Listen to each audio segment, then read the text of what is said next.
샬롬. 네. 지난 한 주간도 평안하셨습니까? 지난 주에는 한가위 추석 명절이었습니다. 추석도 잘 보내셨습니까? 우리 속담에 한가위를 표현할 때 더도 말고 덜도 말고 한가위와만 같아라라는 옛말처럼 참으로 좋은 계절이고 풍요로운 시간이 선물처럼 우리에게 허락되었지만은 우리나라를 둘러싼 국내와 그다음 국제 정세는 마냥 풍요롭고 행복한 시절만은 아닌 것 같습니다. 요즘에는 신문 보기도 싫고 아침 뉴스 보기도 참 두렵습니다. 매일매일 사건 사고가 끊이지 않고 온갖 재해로 따라 안팎이 어수선합니다. 특히 올해는 우리가 살고 있는 지구촌에 여러 가지 재해가 참 많이 일어났습니다. 코로나19는 다양한 변이 바이러스로 진화하면서 여전히 우리를 괴롭히고 있고, 봄부터 여름에는 세계 곳곳에 이상기후로 가뭄과 폭염이 시달리고 산불이 발생하고 도시를 불태우기도 하고, 파키스탄에서는 홍수가 나서 전국토의 3분의 1이 물에 잠긴 사건이 일어났습니다. 그리고 9월 초에는 중국 서촨성에 또 큰 지진이 발생해서 많은 사람이 사망하고 한 사건도 일어났고, 우리나라도 오랫동안 가물더니 폭우가 쏟아져 서울 일대, 특히 강남 일대가 물에 잠기고, 9월 초에는 태풍 힘난노가 우리나라를 상륙해서 제주도와 남해안, 포항 지역에 큰 피해를 입었습니다. 앞으로 태풍이 또 한 몇 개 더 우리나라를 덮친다고 합니다. 지난 2월에 발발한 러시아 우크라이나 전쟁이 한 3, 4일 만에 끝마친다고 러시아가 장담했지만 아직도 전쟁 중에 있고, 중국과 대만이 전쟁 위기에 처해 있습니다. 이 와중에도 북한은 핵무기 사용을 법제하겠다고 났습니다.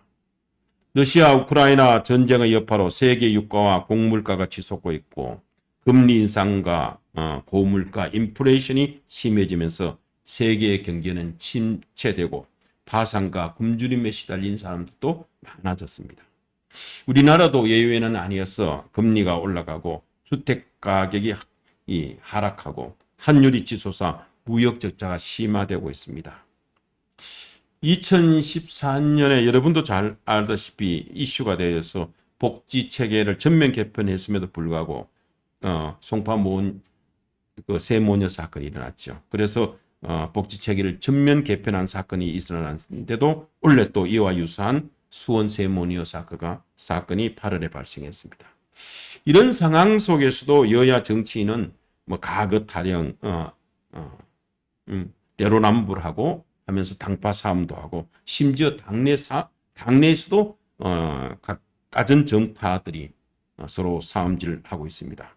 법을 무시하는 파렴치한 사람들이 정치 지도자가 돼서 서로 국민의 뜻이다, 우리 민초들의 희망이라고 떠들면서 제2속만 차리기에 여념이 없는 사회가 되어버렸습니다. 참으로 지도자 복이 없는 나라인데도 참 우리나라가 망하지 않는 것은 전적으로 하나님의 섭리고 은혜라고 생각합니다. 사람이 살다 보면 개인적으로나 가정적으로 또 사회적으로, 국가적으로, 국제적으로 본인의 뜻과 노력과는 상관없이 어려울 때도 있고 위기 상황 속에 처할 때도 있습니다. 이런 경우 우리 하나님의 백성들은 어떻게 처신해야 되며, 이런 위기 상황을 이겨내기 위해서는 우리가 어떻게 해야 하는지 오늘 성경 본문에 나오는 느헤미야를 통해서 우리가 살펴보고자 합니다. 저는 개인적으로 성경에 나오는 여러 인물 중에서 예전부터 느헤미야에 대해서 참 관심이 많았습니다. 제가 원래 전공이 행정학이었어서 오랫동안 행정을 했다 보니까 이 느헤미야가 행정가입니다. 그리고 신앙심이 있고 일 처리에 있어서도 아주 추진력과 기획력이 뛰어난 사람입니다. 그래서 직장 생활할 때 제가 성경 인물 중에서 가장 롤 모델로 삼았던 인물입니다. 이 느헤미야는 남유다 왕국이 바벨론에게 주전 586년 멸망한 후 포로로 잡혀간 이스라엘 백성의 자손입니다. 교전말로 하면 아마 이민 3세 대대쯤 됩니다. 바벨론에서 태어나서 바벨론의 교육을 받고 지금은 페르시아 왕국의 고위 관료가 되어서 왕의 측근 술관원으로 근무하고 있다고 합니다. 고대 근동사에서 왕의 술 맡은 관원은 왕의 측근 중에 측근으로서 당신으로서는 매우 출세한 인물입니다. 오늘날로 말하면 아마 수석 비서관쯤 되는 자리입니다. 포로로 잡혀온 히브리계 자손으로 왕의 절대적인 신임을 얻고 있는 느헤미야는 보통 출중한 인물이 아닐 것입니다. 그러나 느헤미야는 이렇게 사회적으로 출세했으면서도 늘 자신의 민족과 하나님을 잊지 않았습니다. 그리고 어느 날 예루살렘을 다녀왔다는 두세 사람을 왕궁 직무실에서 만나게 됐습니다. 그중 한 명이 바로 자기의 친동생 하난이었다라고 성경에서는 말씀하고 있습니다. 본문 1절을 보면 이때는 아닥사스다 왕 제20년 기스를 월이라고 했었습니다. 바빌론 달력으로 기스를 월은 한 해의 9번째 달로서 오늘날 태양력으로 본다면 11월 중순부터 12월 중순에 해당되는 해입니다. 아마 이때가 BC 445년 11월 말이나 12월쯤 되었을 것입니다. 아닥사스다 왕은 에스더를 왕비로 간택한 우리가 아하수에르 왕, 에스더서에서 나는 아하수에르 왕의 아들입니다. 그런데 물론 에스더가 낳은 아들은 아니죠. 오늘은 우리는 이 본문의 느헤미야를 알기 위해서 그 당시의 시대적 배경과 이스라엘 역사를 조금 살펴볼 필요성이 있습니다. 이스라엘 백성은 세 차례에 걸쳐 바벨론으로 포로로 잡혀갔었습니다. 주전 605년, 597년, 586년 세 차례에 걸쳐 바벨론으로 포로로 잡혀갔는데 제1차 포로는 남유다 18대 왕 요야김 왕 3년인 그 주전 605년에 바벨론에 우리가 잘 아는 느부갓네살 왕 원년 때 일인데 이때 잡혀간 사람 중에 유명한 인물은 다니엘입니다. 다니엘과 많은 귀족들은 1차 포로 때 그때 잡혀왔었습니다. 2차는 19대 왕 요야긴 왕 때인데 이때가 주전 597년이었습니다. 이때 또 왕을 비롯한 지도자와 기술자들이 많이 끌려왔습니다. 3차는 유대의 마지막 왕인 시드기야 왕 때인 주전 586년의 일이고 이때 예루살렘 성이 완전히 파괴되고 성전이 무너지고 성전 기물들이 바벨론으로 약탈당했습니다.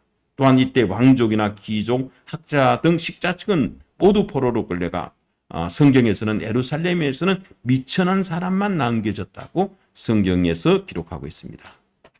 이 남유다 왕국이 멸망한 후 이 바벨론으로 포로로 잡혀간 이스라엘 백성들은 그 바벨론을 무너뜨리고 다음 왕국이 페르시아 제국인데 그 페르시아 제국을 건설한 고레스 왕 때 고레스의 칙령으로 1차 포로로 잡혀온 해로부터 68년 되던 해인 BC 537년 이 스룹바벨 다윗의 후손입니다. 유다 왕족인 스룹바벨의 인솔로 약 49,897명이 예루살렘으로 1차 귀환하게 됩니다. 이들은 그 귀환 후에 2년 후인 BC 536년 파괴된 예루살렘 성전 재건 공사를 시작했는데 그 주변에 있던 사마리아인들의 방해로 겨우 성전 지대만 놓은 상태에서 16년간 공사를 중단했었습니다. 그때 학개와 스가랴 선지자가 다시 나타나서 독려해서 BC 520년 공사를 재개해서 4년 만인 BC 516년에 마침내 제2성전인 스룹바벨 성전이 준공되었다는 것이 에스라서 1장부터 6장에서 잘 나오고 있습니다. 2차 포로기한은 제1차 포로기한이 이루어진 때로부터 약 80년이 지난 BC 458년 이 학사겸 그 당시 제사장이었던 에스라의 주도하에 이루어졌습니다. 이때 기한한 사람은 약 성경에서는 1778명이라고 나와 있습니다. 이 에스라의 기한으로 말미암아서 이스라엘 안에 신앙 개혁 운동이 일어났습니다. 당시 이스라엘 사람들은 이방인들과 통혼하는 심각한 문제가 일어났습니다. 이방인과의 통혼은 당시 이스라엘 백성들이 신앙적으로 매우 타락한 상태인 것을 우리가 단적으로 나타나는 사건입니다. 왜냐하면 이방인과의 통혼은 율법에서 금하는 일이고 이런 여호와 하나님의 신앙의 순수성이 해파되는 일이기 때문입니다. 이에 에스라서 7장부터 10장 보면 에스라가 신앙개혁운동을 일으켜서 이스라엘 백성들의 이방인과의 그 통혼 문제를 어느 정도 해결한 것으로 나타나고 있습니다. 본문이 나타난 시기, 느헤미야의 1장의 시기는 이 에스라의 인솔로 예루살렘으로 제2차 기한한 지로부터 13년째 되는 해입니다. 1차 기한과 2차 기한이 있음에도 불구하고 느헤미야는 고국으로 돌아가지 않고 페르시아 왕의 겨울 궁전이 있는 수상궁에서 여전히 출세한 그 높은 자리에서 편안하게 잘 살고 있었습니다. 그런데 이런 편안한 일상에서 지금 한 사건이 일어났다고 1절에서 말하고 있습니다. 본문 2절을 보면 느헤미야의 친형제 하나니가 역경을 무릅쓰고 멀리 예루살렘에서부터 1600km나 떨어진 수상궁으로 와서 현재 유다와 예루살렘에 남아있는 자들이 거기서 큰 환난을 당하고 능욕을 받고 있으며 사마리아와 주변의 해방꾼으로 말미암아서 예루살렘의 성은 허물어졌고 성문은 불탔다는 소식을 전해줍니다. 예루살렘 성이 허물어지고 성문이 불탔다는 하나님의 보고는 이 포로에서 귀환해서 예루살렘으로 귀환한 이스라엘 자손들이 당시 형편이 매우 어렵다는 사실을 이야기해 주는 것이었습니다. 오늘날 우리나라 특히 우리 한국 교회가 처한 환경도 이와 비슷하고 우리 주변에서도 이러한 어려움을 겪는 사람들이 많을 겁니다. 느헤미야가 자기 고국 이스라엘이 어려운 처지에 있을 것이라고는 짐작은 했지만 막상 동생을 통해서 확인한 유대인 동포들의 삶은 실로 비참했었습니다. 이 소식을 들은 느헤미야는 주저앉아 통곡했었습니다. 그리고 수일 동안 아무것도 먹지 않고 슬퍼했다고 성경에서는 기록하고 있습니다. 느헤미야가 얼마나 충격을 받았었는지 우리가 짐작할 수 있는 대목입니다. 느헤미야는 이스라엘이 하나님의 큰 권능과 강한 손으로 구속하신 하나님의 백성이라는 확신을 갖고 있었습니다. 그러한 느헤미야에게서 하나님의 백성들이 이방인에게 능욕을 받고 하나님이 택하신 예루살렘 성마저 무너졌다는 소식은 참 참기 어려운 고통이었을 겁니다. 그래서 그는 이스라엘 민족을 위해서 금식하고 기도하는 것은 물론이고 자신이 갖고 있는 모든 부귀영화를 포기하고 당장이라도 예루살렘으로 귀환하여 이스라엘의 재건과 부흥에 자신의 모든 역량을 쏟아붓고 싶었을 겁니다. 그러나 느헤미야는 그렇게 서두르지 않고 먼저 하나님 앞에 금식하며 기도했었습니다. 느헤미야는 영적인 사람이었습니다. 우리 인생에도 엄청난 터닝 포인트가 되는 사건이 어느 날 갑자기 우리가 매일의 평범한 순간에 우리에게 닥칠 수가 있습니다. 아마 느헤미야도 그날 또 다른 여느 날처럼 자기 왕궁에서 자기가 정해진 하루의 일과를 수행하고 있었을 겁니다. 그러다가 우연히 자기 동생을 비롯한 예루살렘을 다녀온 사람들이 찾아왔고 그들을 통해서 예루살렘의 소식을 듣게 되었습니다. 그런데 그 사건이 예루살렘 일생일대의 전환점이 되어버린 겁니다. 이런 사건이 우리에게 닥쳐왔을 때 우리는 어떻게 해야 될 것인가? 오늘 느헤미야를 통해서 성경이 우리에게 주는 귀한 교훈을 얻기 바랍니다. 첫째, 느헤미야는 이 사건이나 문제가 아닌 하나님을 바라보고 하나님을 깊이 묵상했었습니다. 이 소식을 들은 예루살렘 성이 해파됐다는 성문이 불탔다는 소식을 들은 느헤미야는 누가 왜 어떻게 성을 허물고 성문을 불태웠는지 그 사건의 현상에 초점을 맞추지 않고 하나님께 먼저 금식하고 기도했습니다. 하나님의 자녀된 우리의 인생에게는 결코 우연한 일이라는 것이 있을 수 없습니다. 모든 것이 하나님의 섭리입니다. 사건 그 자체가 아니라 그 사건 넘어 있는 하나님의 섭리, 하나님의 계획하신 뜻을 우리가 볼 수 있어야 합니다. 모르면 알려고 물어봐야 되고 성령님의 인도하심을 받아야 돼요. 그러기 위해서 기도해야 됩니다.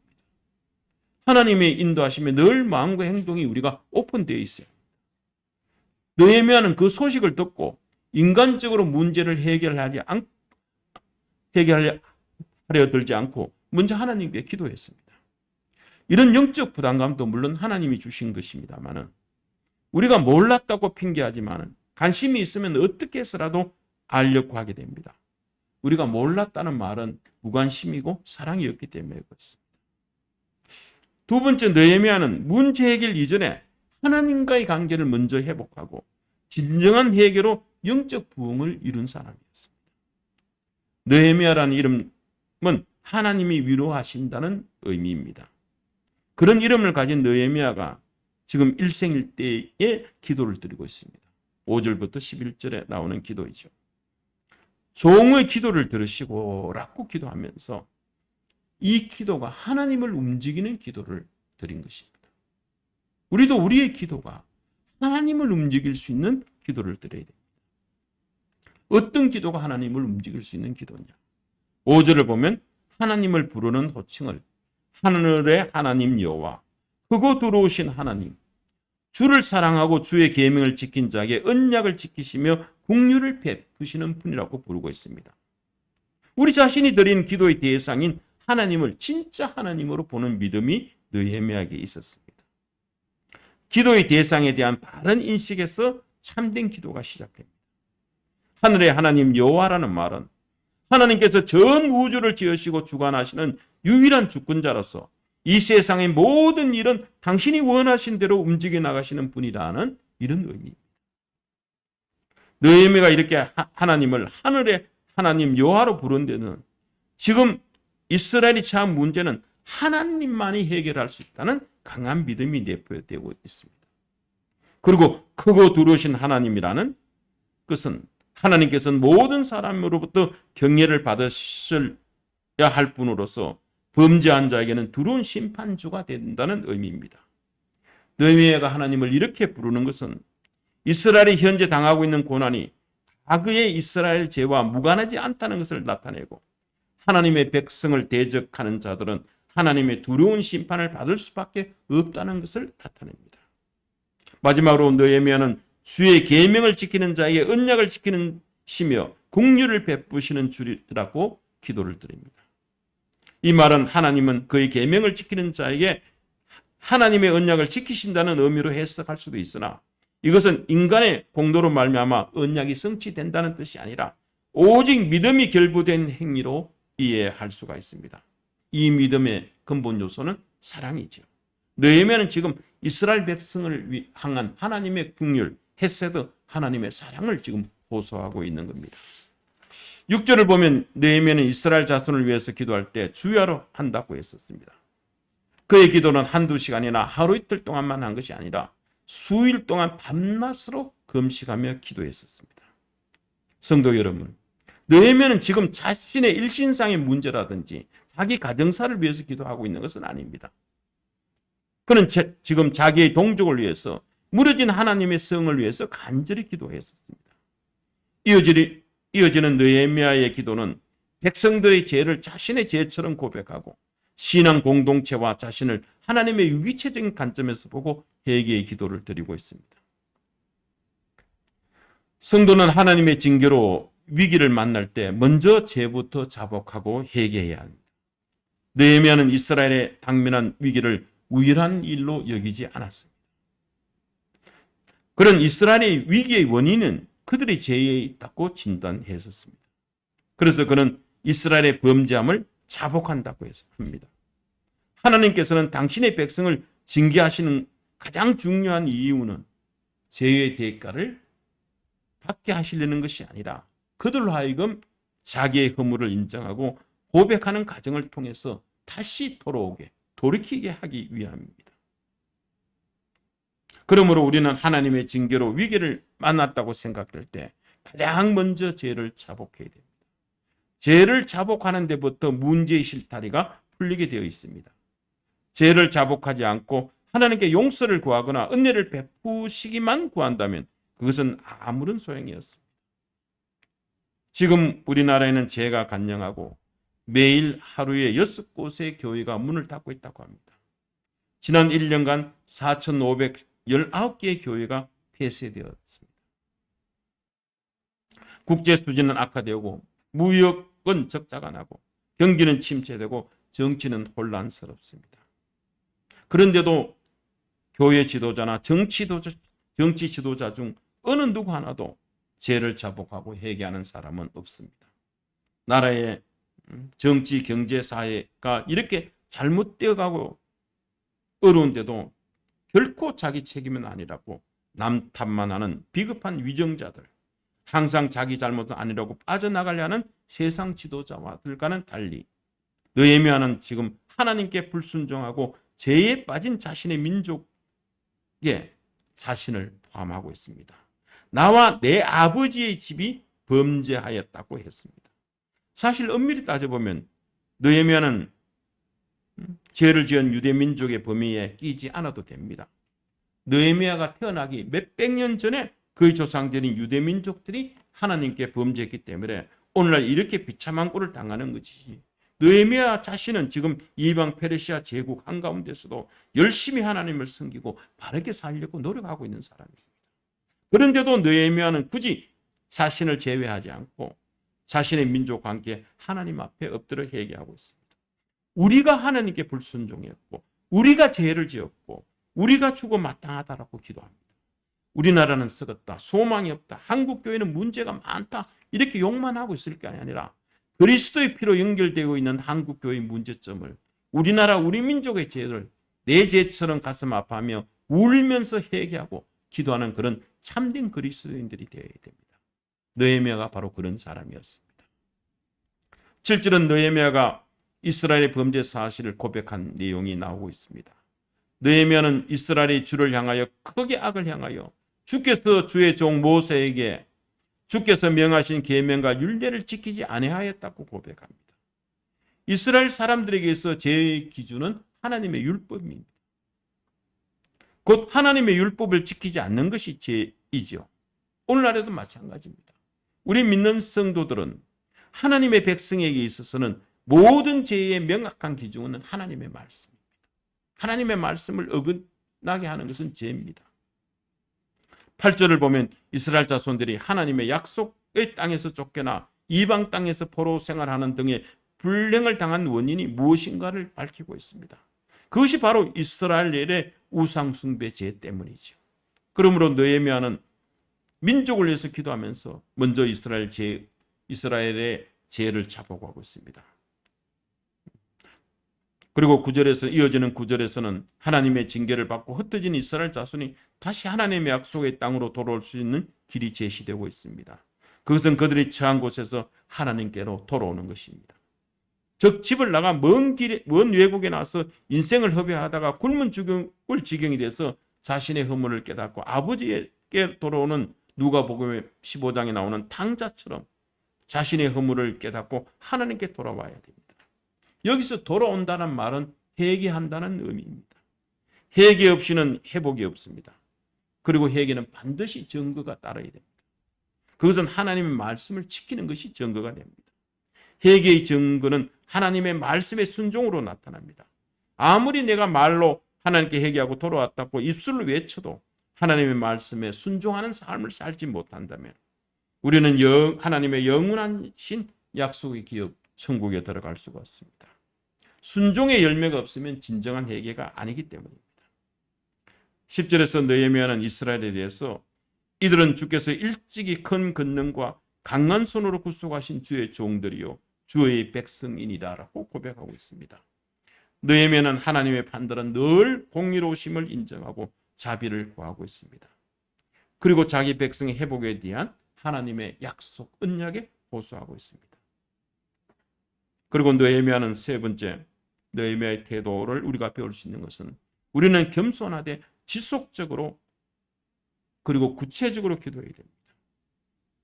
그리고 하나님의 나라의 일에 자원하는 심령을 가져야 합니다. 11절을 보면 느헤미야는 적극적이고 자세한 하나님의 도우심을 구하고 있습니다. 주여 구하오니 귀를 기울여사 종의 기도와 주의 이름을 경외하기를 기뻐하는 종들의 기도를 들으시고 라고 합니다. 그리고 오늘 종이 형통하여 이 사람 앞에 은혜를 있게 하옵소서 라고 기도하면서 자신의 기도를 마무리하고 있습니다. 여기서 이 사람 앞에라고 할 때 이 사람이라는 것은 느헤미야가 모시고 있던 아닥사스다 왕을 가리킵니다.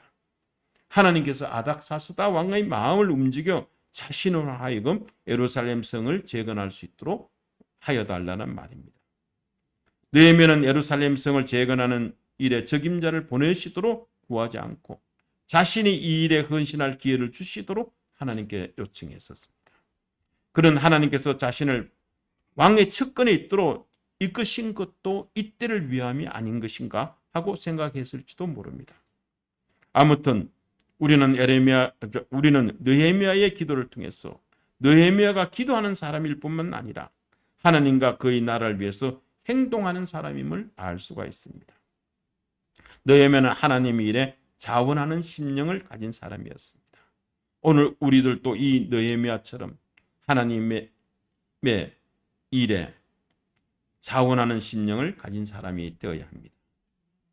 믿음이 좋다는 사람들 중에서는 기도는 열심히 하지만 자신을 드리려고 나선 사람들은 흔치 않습니다. 오늘 우리 한국 교회 가운데 일꾼이 적은 이유가 아마 이 때문일 것입니다. 예수님의 말씀처럼 추수할 것은 많되 일꾼이 적은 시대가 되었습니다. 하나님은 기도하고 자원하는 사람을 통해서 당신의 크고 놀라운 일을 이루어 가십니다. 기도하고 자원하는 느헤미야를 통해서 수많은 대적과 난간을 물리치고 단 52일 만에 예루살렘 성벽이 재건되는 놀라운 일이 성취되었습니다. 사랑하는 성도 여러분, 느헤미야가 접하게 된 예루살렘 성의 황폐한 상황이 오늘날 우리와 과연 무관한 일일까요?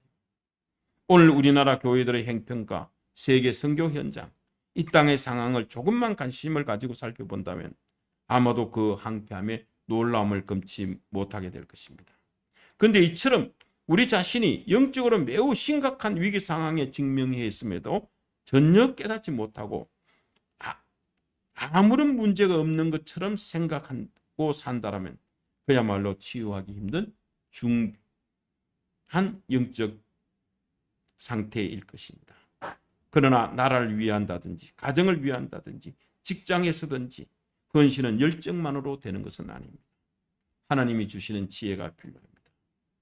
느헤미야는 당시 페르시아 왕궁의 고위직에 있는 자신이 예루살렘으로 가려면 왕의 허락이 필요함을 잘 알고 있었습니다.